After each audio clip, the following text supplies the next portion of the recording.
good. It's a triple-double for Bella Earl. Goes matched up with a speedy guard. Great screen, spin move, layup, he missed it. Williamson fights for the board. His putback is good.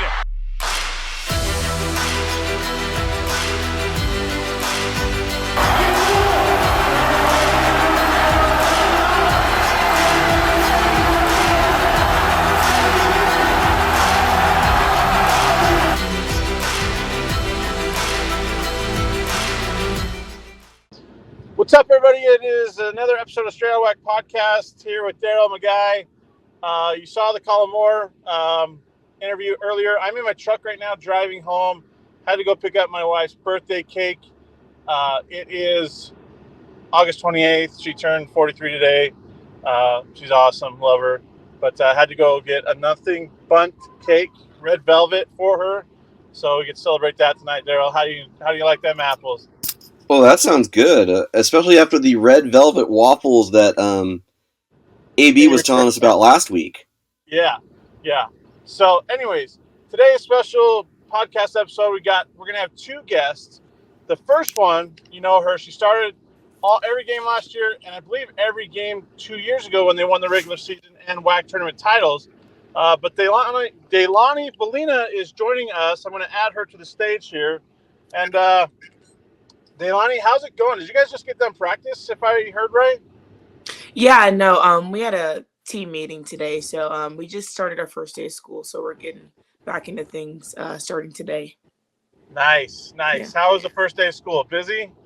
No, yeah, it's busy. The population has like doubled since last year, so there's a ton of people, but just going over the syllabus, nothing too crazy today.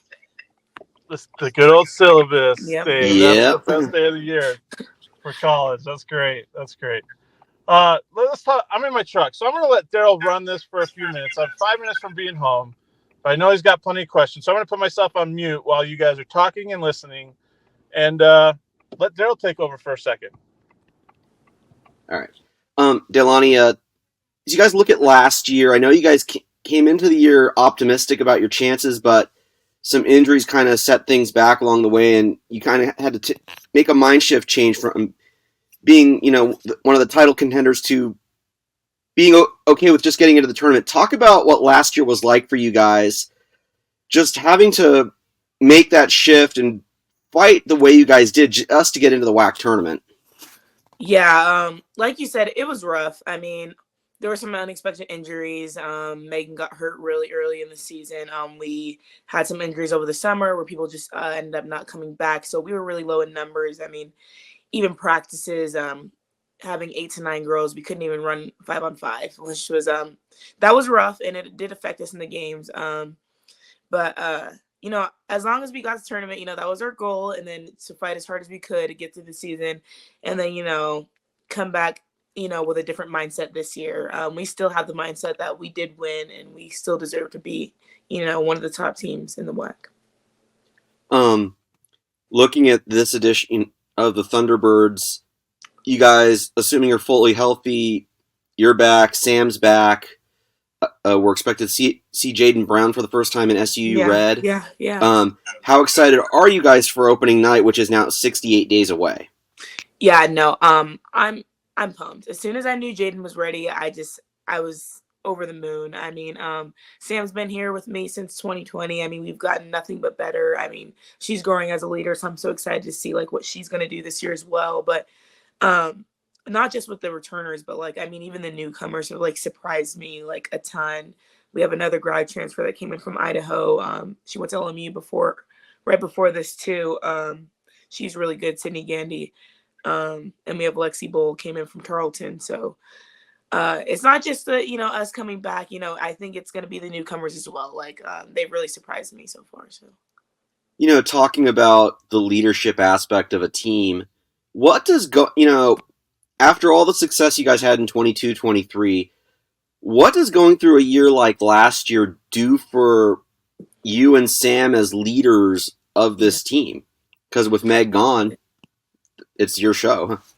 Yeah, I'm not going to lie. When Meg first got hurt, spirits were low. I'm not going to lie. It was rough. Our only goal was to finish the season injury-free.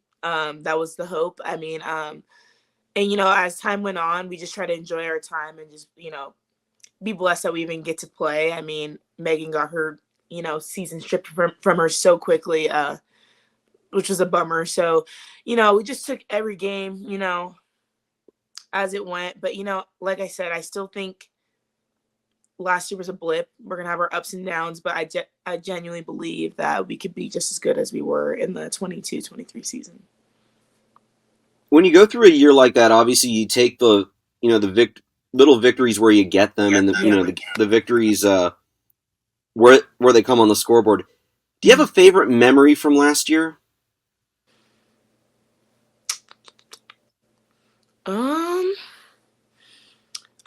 In the preseason, we were probably like on a couple game losing streak, and we went into New Mexico. We played against the Lobos, and we were just like, you know what, like let's just play as hard as we can. It was in the pit, one of the hardest places to play. The elevation is just as crazy as it is over here, and we came out, on fire, and we ended up winning that game, which was like probably the best team we played that whole year, which is why I'm surprised our season turned out the way it did. But that was probably the best basketball I've seen us play. And, from then on, I was like, we could be really good, if we keep it going. So that was probably the most exciting time. Yeah, I mean, for me, in terms of like the most exciting ending, I think of January 27th when you guys had Abilene Christian in the AFAC. And right. Sam's block preserved that win. Yes, right. No, yeah, that was awesome. I mean, and that's crazy because the matchup wasn't even what it was supposed to be. I don't think Sam was even supposed to be guarding the ball, but the way it happened was perfect. I mean, she ended up being way taller than the other girls, so that was nice. Saved us for real. Looking at your team in 24-25, you talk about the addition of Sydney Gandy. How big is that veteran addition to go with you and Sam at the guard lines? Oh yeah, I mean, so as you can see in the 23 season when we won, we had Sharita, we had Tamika, we had vet guards, around us. And I am truly a believer in the fact that a team is as good as its leaders and point guards and stuff like that. So last year we did have a younger group, so it was completely understandable. But, Sydney, when she was at Idaho, she tore us up. So I'm excited to play with her. That's going to be exciting. But, just having someone who could be on the same level as me, communicate well with me, I feel like we have a pretty good relationship. I think will be hard to stop in the backcourt. Looking at the schedule, you guys are going to know very, very quickly in the WAC where you guys stand. You're going to play 5 games against 3 teams that are expected to be title contenders in UT Arlington, GCU, and CBU. Yeah. Completing your season series with GCU in a 12, 15-day span. Yeah. Talk about that opening stretch of the schedule and just how quickly you're going to find out where you fit in the WAC this year. Yeah, no. I'm gonna always say this. I'm gonna take every game as it goes, and there's not a single team that I'm afraid of playing, and I'm gonna make sure that my team feels that way as well. We can beat anybody, and just anybody can beat us. You know what I'm saying? It's a pretty open.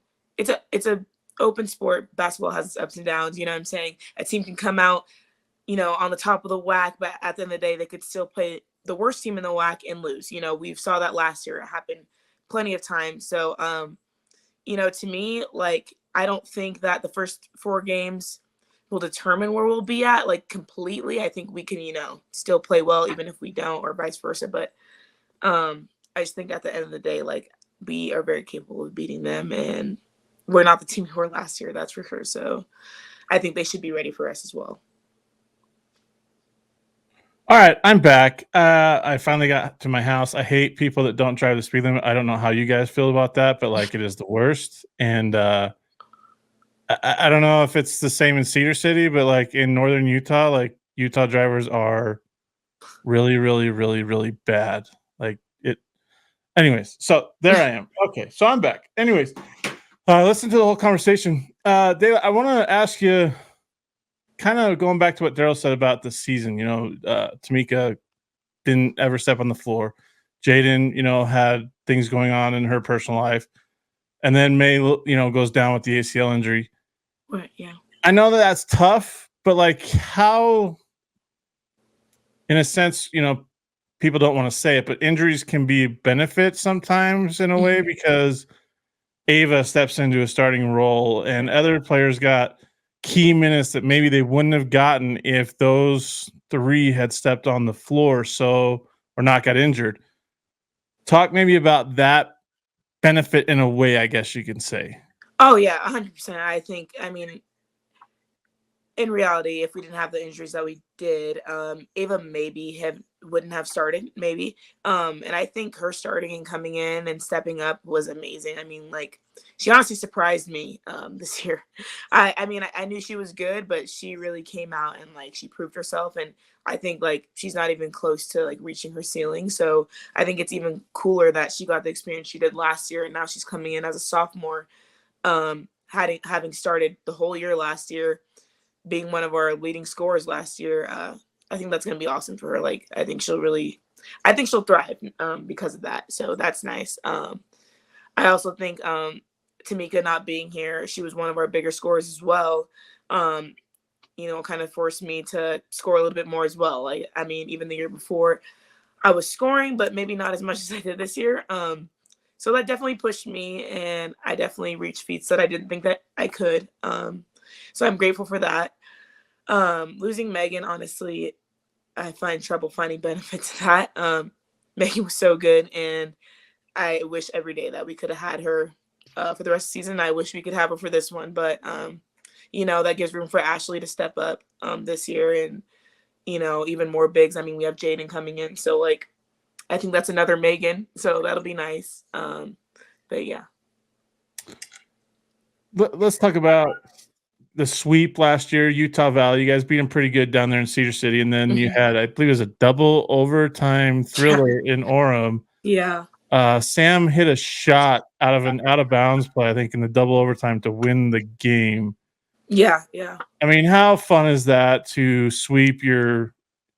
I don't know if you guys consider them rivals right now. I know Utah Tech, Southern Utah has the rivalry. Maybe it's the same way with Utah Valley, but like to sweep the in-state school.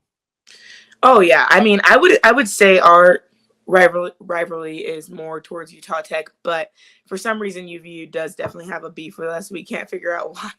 But well, I'll tell you why before you go on. First off, you win the regular season and the tournament titles your first year in the WAC. Yeah.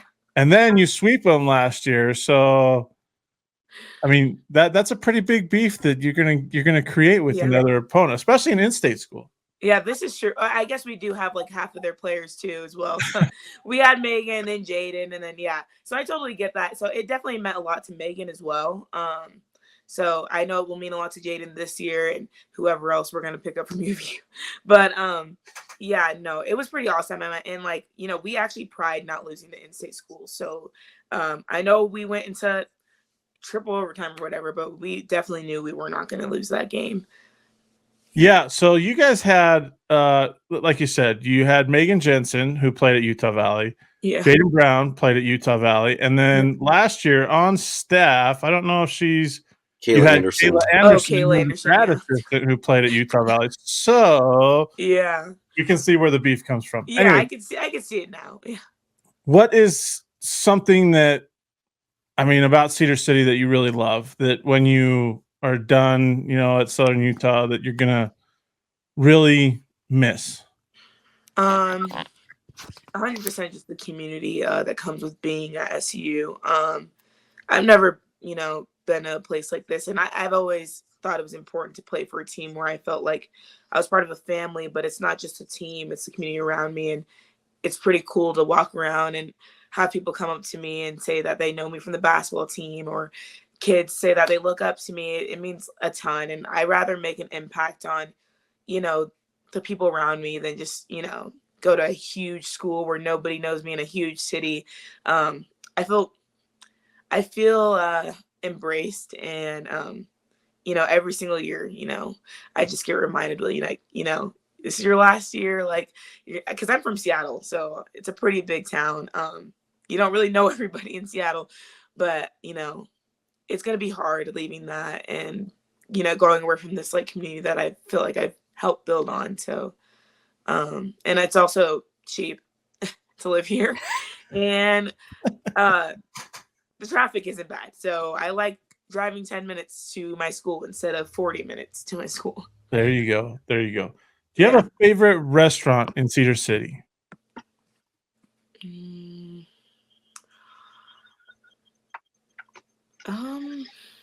No. I'm from Seattle, so like the food there is like there's vast amount of like opportunities for food and trying new things. I pretty much just stick to McDonald's if I'm like if I don't want to cook. So for the most part, I'm like a big cooker, but no favorites. Sure. Yeah. What's your favorite thing to cook? Let's ask that. Oh gosh. Favorite thing to cook is steak, but I'm not the best at making steak. So I don't know. Probably pasta if I'm good at it, and it's probably one of my favorite things to make. Okay, one last question. You say you go to McDonald's when you don't want to cook. If you go there for breakfast, which breakfast sandwich do you get if you get the breakfast sandwich? Oh, McGriddle, 100%. Okay. You can't get anything else. Yeah. All right. My wife's the same way. That's awesome. Yeah. That's awesome. Dayla Ballena, we appreciate the time. Southern Utah point guard, looking to get the T-Birds back into contention for that WAC regular season title that they got 2 years ago. And pretty experienced squad coming back in 2024-25. Dayla, we appreciate the time. Yeah, thanks, guys. All right. Have a great rest of your day. You too. All right, guys. You saw Dayla Ballena, point guard, Southern Utah. She was on the championship team 2 years ago. Some great insight on the 2024-25 team and how excited she is, especially with with Jaden Brown being healthy now, and the experience that some of the players got last year with the injuries and the roster change. So some excitement there in Cedar City. With that being said, we got her head coach, Tracy Mason, on the podcast now. We're going to introduce her. And Tracy, I know this was a chaotic get-together podcast episode. I'm going to have to give Parker some hard time. I think I messaged Daryl this morning because I saw on Instagram you were with your parents out at a lake or something, and I'm like, we're not going to get her this week because she's out in the outdoors where she loves to be. And then Parker messaged me. He's like, she can get on after practice today, or before practice, I think it was. But how are things going? Good. Yeah. We had 5 weeks of summer. We brought the girls back I guess it was July 22nd we started. And then we gave them 5 days off before school started. So us coaches kind of took advantage of that too. And we all, went our separate ways for a couple of days and had a little bit of a break. So it was nice to go see the parents and go exploring and do a couple things while I was out there, but excited. Today was our first day of school. So just excited to be back. That's what Dayla was saying, that it's syllabus day for classes, I guess you could say. Right. Oh, love those days. Those are good times. How are you feeling? How was the summer? How was getting the team together? I know that there's a lot of experience back on this squad. That you get Dayla, Sam's back, Ava's back, Ashley Banks is back. You got some experience there. Jaden, from what Dayla was telling us, is healthy and ready to go. I know she dealt with the foot injury, then she had the baby. How has the summer been? And now the excitement where we're 2 months away from the season tipping off. Yeah, honestly, it's been awesome. I mean, we don't go for 8 full weeks in the summer. I know a lot of people do, but we kind of like them to have a break. So I think everybody was excited to get here. We have a lot more bodies, which has been fun. The last couple of years, we've kind of been a little short-staffed, I guess I would say. So we have a really good, fun group.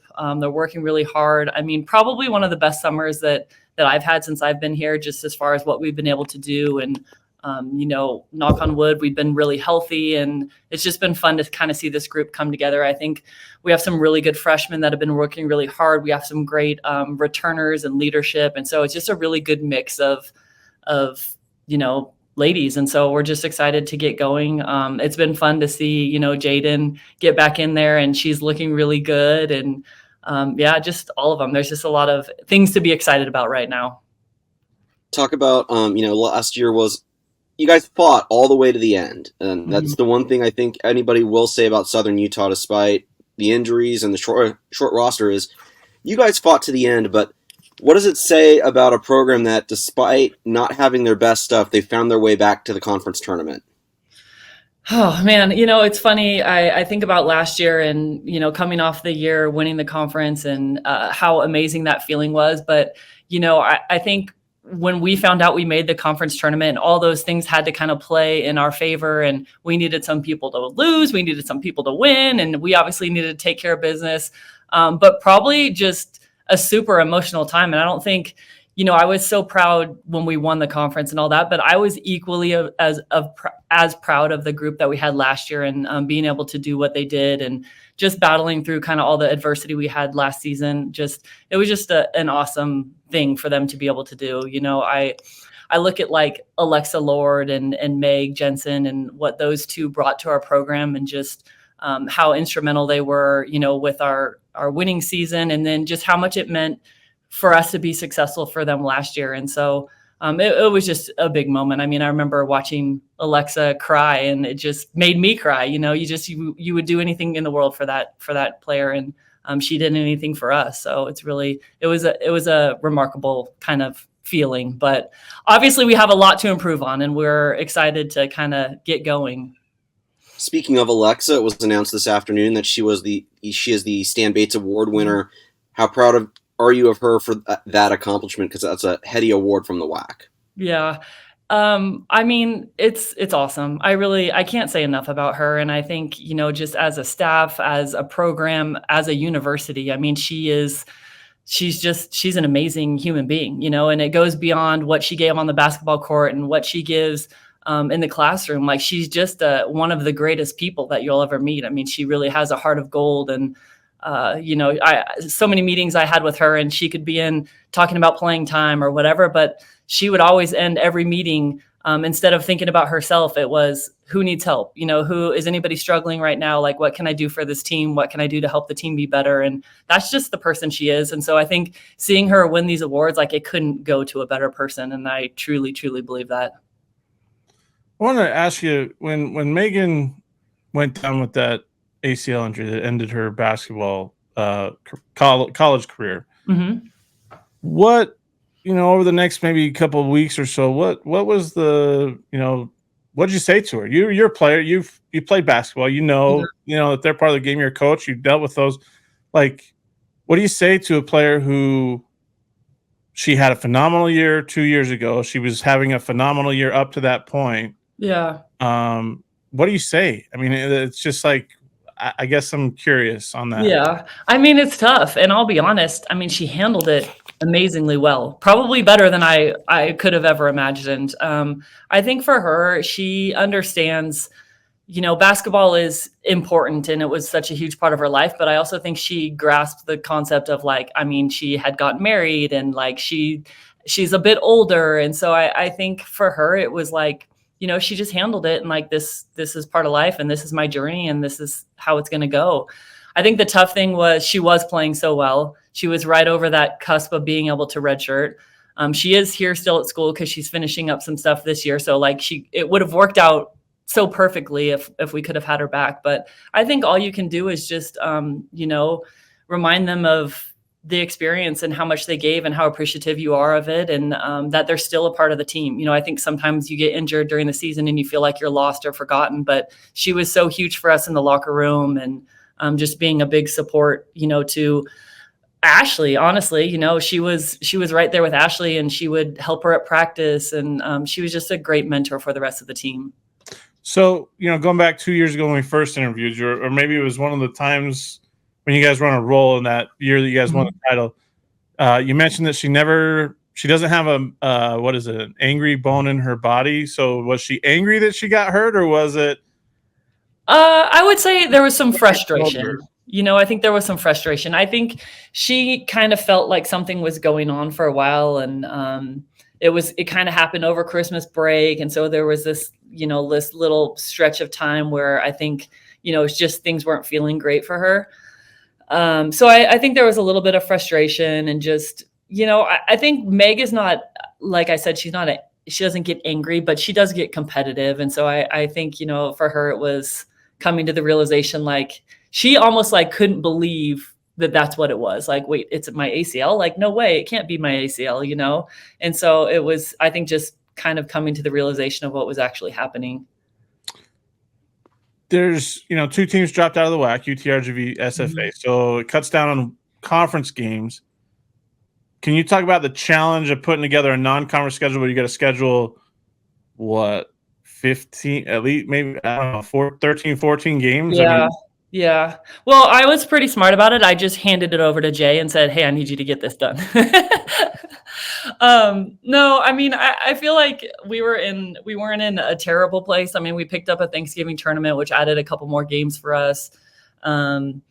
We took another guarantee game that, we didn't know if we were going to do that going into the season. And so, yeah, I mean, we were able to kind of fill some things. We actually ended up almost like overbooking ourselves. And then we're like, okay, we don't need as many as we thought we were going to need with the tournament. So it all worked out pretty well for us. I mean, Jay's got some of our schedule done for next year. He's really organized, and, he does a great job of kind of getting us where we need to be, but I'm excited. I mean, we do start off on the road for our first 3 games, so that's going to be a little tough. We open at Utah. But I think that's one of the things that we've done and we've seen in the past. I mean, that year we won the conference, we played a really, really hard preseason schedule. And, I think that it lets us know kind of where we are and what we need to work on. And it also gives us that experience of some confidence, individually going up against different players. And so we're always going to play a pretty tough preseason schedule. I like it. Tracy, talk about the early part of that WAC schedule coming out. They certainly didn't do you guys any favors with playing your season series against ECU right out of the bat, and then CBU and UTA. Exactly what you're looking at, Daryl. Yep. No, it's interesting. I mean, you never know how they kind of figure it out. And I think if you went down the line, probably every coach is going to find something to complain about when you look at the schedules. And I know it's not an easy task to put together. So, I don't know, maybe it'll be a good thing. Maybe it'll be a bad thing. It is kind of funny when you play people twice and then you haven't played some people at all. And so trying to figure it out is definitely different. See, I'm the same way. You should be playing everybody at least once, and then you play them all the second time, and the top half and the bottom. Like, I'm the same way. This whole playing the same team twice in like 12 days or 14, like that's crazy to me. Do you like? I have to ask about the conference schedule. Do you like that you get? I think it's 2 buys. Is it 3 buys? 3 buys this year. Yeah, I mean, if you had asked me last year, I would be like, yeah, all for it. We need the rest. I don't know. I mean, I think it's one of those things that you look back on and you say, yeah, that was great for us, or, it didn't turn out the way we wanted it to. But yeah, it just kind of is what it is. I feel like every year it's just kind of roll with the punches, And like I said, I think if you asked every coach, no one's going to be like, I am pumped. This is the best schedule ever. Right. I like our schedule, but there's some things that I'm like, well, how did you come up with that or whatever? But it is what it is, Are you let's put it this way. Are you happy that the seating system's not? I shouldn't, you know what? Don't answer that question because I don't want to put you on the spot here. So we'll leave that. So how it played out for us. How it played out for us 2 years ago. I mean, we won the conference outright, and then you go in being the 2 seed. Like, for me, it was, and then last year you play everyone twice. It's like, why do we still have to do this? So yeah, if that kind of explains my feelings. It's pretty crazy that 2 years ago, that both the regular season champions on the men and the women were the 2 seed at the WAC tournament. Yeah. For one team, it worked out. For the other team, they ran into a Southern Utah squad that came back from 26 points down in the second half to shock the world. So it's kind of crazy too. I still think about that WAC tournament. You had Sharita shot the night before against New Mexico State, and then you have Tevian Jones who hits the 3-pointer and hits the free throw to. Oh my gosh, I'm not even going to go into it. It was a good day. It was a good day for the T-Birds. Yes, absolutely. Trace, I want to ask you: Is there someone that stuck out maybe that a little bit more this summer that surprised you, or has it just kind of been a collective effort? Yeah, I mean, it has been a collective effort. I will say, we picked up Sydney Gandy, who was at Idaho, who we played against when we were in the Big Sky, and she put up some big games against us. She's had a really good summer. I think she's going to be a really, really big piece for us. Jaden, I'm excited about. I mean, obviously it's been a journey getting her back, but I think where she's at is way ahead of where I kind of thought she was going to be. And so it's just been really fun to see her progress and like that confidence. And she just brings something different that we've never really had here, you know, just that post presence and we've had a Lizzie and we've had a Meg, but she's a different player. I mean, she's different than those two. And I'm excited about her.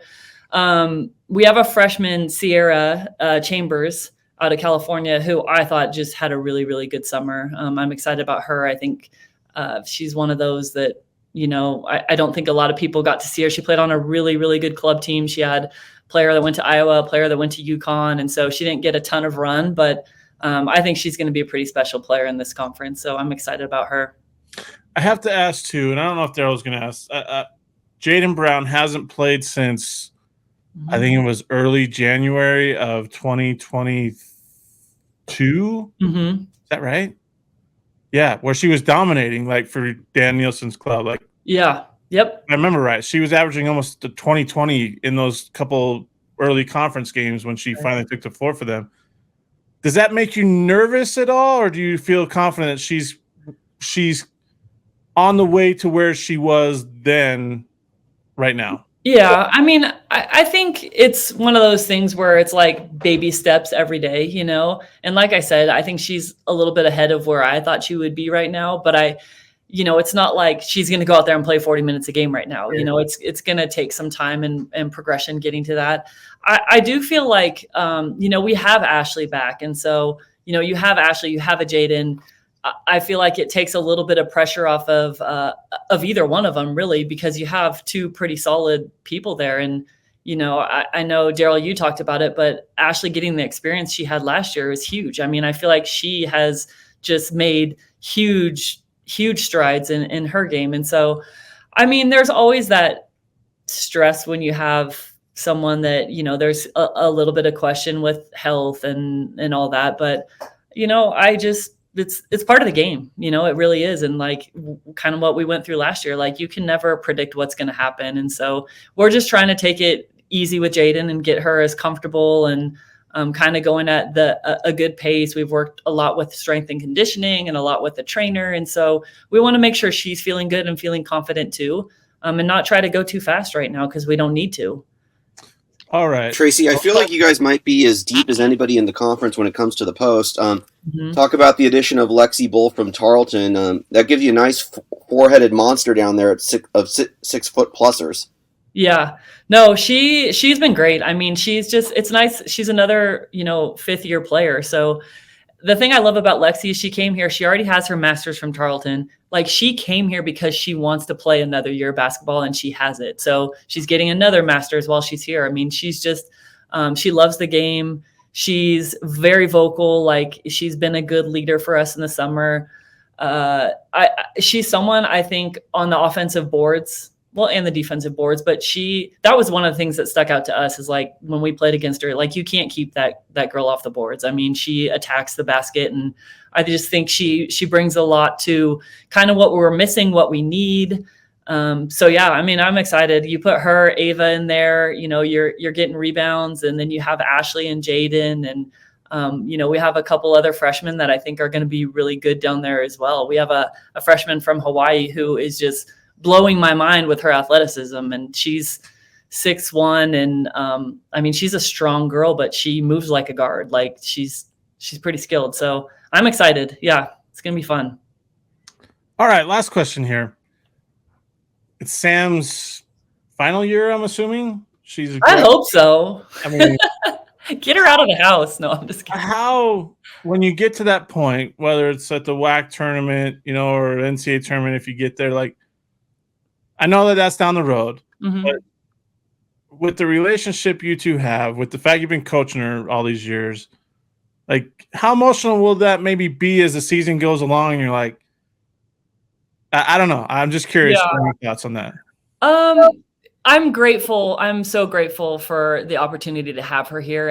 And you know, I think it's been up and down. You know, there's days where I'm sure she can't stand me. There's days where I'm frustrated with her. And I think that's part of, you know, having your kid on the team. One of the things that I love about Sam is that she's a good teammate. She's been probably one of our best recruiters. You know, we have her hang out with the players when they come on campus and she sells it here. She's great with the newcomers. I mean, she drives them around. She helps them with what they need. So it's really like having that, I don't know, that like extra mom comfort. Like, so I don't have to go to a coach. I can go to an upperclassman, and she's good at answering questions. She recognizes when people are struggling, that type of thing. So I'm thankful that I had the opportunity to have her here. I think that she's going to leave a little bit of a legacy here, and she's never been score 20 points a game, all these things. But if you look at her stats, like they've gotten better every year. She's a contributor. She wants to make other people better. She wants to involve other people. And at the end of the day, she just wants to win, and that's where, I appreciate that. She knows, if it's, hey, I need to step down because this person needs to play more, I'm going to do that. I need to step up. Last year, we asked her when people got injured, like, hey, you need to score more. Like, we need you to look for your shots more, because she likes to pass the ball. Right. And she was overpassing at times. And so she really picked up her scoring. And so it's just been fun. It is going to be emotional. It's going to be different. She moved out here with me when I came. And so I've been able to, her high school's 2 minutes down the road. We've just spent a lot of time together. So it is going to be different, but I think she's going to be ready for the next chapter of her life. She wants to go to law school. She's studying for the LSAT right now. She's getting her master's. I mean, to watch her mature these last 5 years has just been amazing. I mean, it's pretty fun to watch, and to get to be able to see it like in person is pretty cool. Special experience. Yeah. Tracy, I've got a little 5-question rapid fire to close us out here. Oh man. Okay. Ready? All right, we'll start with what's on the Netflix, Hulu, Peacock binge watching list this summer? Oh my gosh, I'm terrible. Like, I don't watch a lot of TV, but like I got into Fire Country. I know it's a bit old, but I had to like watch the whole thing. I was addicted. Fire Country. All right. What's your favorite? I think I want to watch it. All right. What's your favorite Cedar City restaurant? Ooh. Ooh, Milt's. It's like a steakhouse up the mountain. Cell phones don't work there. It's awesome. Just go have a nice steak dinner. Where's that at? Is it up the? It's up 14. So there's like two. There's a steakhouse kind of at the bottom, and then if you go up a couple more miles, there's another one. It's okay. Good salad bar, good steaks. Yeah, love it. Okay. All right. What's your favorite road trip in the WAC? Ooh, that's a tough one. Honestly, I would say probably like Seattle, just because I have more people up there. But that's hard because there's not an easy one. I don't think there's an easy one. I mean, maybe the local teams, but yeah, that's tough. We usually get a good crowd when we were up at Seattle, though. Seattle's been a popular choice this year as we've asked that question, and unfortunately, it's their last year with us. No one's picking Cedar City. What? No. So Avery Brittingham chose Cedar City and Orem because of the snow, because she's not. Oh, okay. So a UTA, forward. She loves coming to Cedar City and Utah with the snow-covered mountains. Nice. Okay. Good. Favorite dessert? Ooh, probably ice cream. That's all it. Right. Ice cream. You don't have like a favorite flavor or something? Oh, okay. So probably a Heath Blizzard from Dairy Queen. Nice. Ooh, yeah. Good choice. And then lastly, favorite city on the AAU scene? Oh, that's another tough one. Chicago is always fun because we get an Airbnb, whole staff goes, and yeah, we eat good, easy to get around, get to see a lot of good basketball. So I'd probably pick Chicago. Chicago, good choice. Good choice. I'm a Cubs fan, so good choice with the Chicago. Like that. All right, Tracy, we appreciate the time, and stay healthy, like you said. Knock on wood. Got some. I want to say there's excitement in Cedar City because of what you have returning and the additions. Talking to Dayla and talking to yourself and talking to a few others, I think there's a lot of excitement for the T-Birds in 2024-25. Thanks. Well, I appreciate your time, and sorry about the connection. We'll just blame Parker. We'll blame Parker. And I'll give him a hard time the next time I see him. So perfect. All right, take it easy, Tracy. Thanks, guys. All right. Thanks, Tracy. To the Straight Outta Whack podcast. Thanks for listening to the Straight Outta Whack podcast. You can find us on Apple Podcasts, Spotify, and other podcasting platforms. Be sure to subscribe so you never miss an episode. Remember to follow Whack Hoops Nation on all your favorite social media platforms.